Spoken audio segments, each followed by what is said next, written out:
from Senator Bongbong Marcos, who is now running for Vice President. Does that mean you believe that we should move on from the Marcos issues? You know, it's an issue when it comes to the vice presidential debate.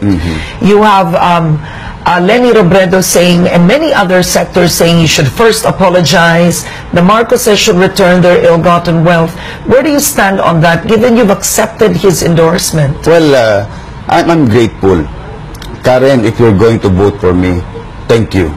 If Bongbong Marcos will vote for me, thank you. Because you are considered constituents.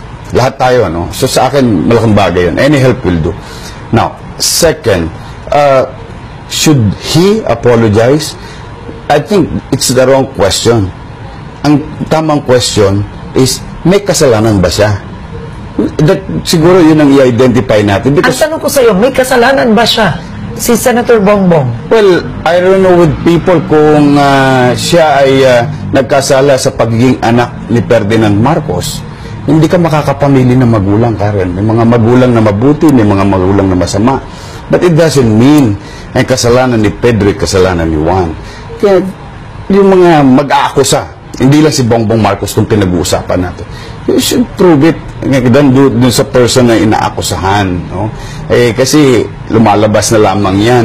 You know, ito na nga lang ilang taon na? 30 years? O 35 years?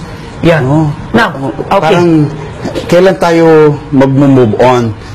We're not saying, let's forget what happened in the past. No, we should be reminded of what happened in the past. Pero let's not point fingers to others that may, as human being, we tend to make mistakes.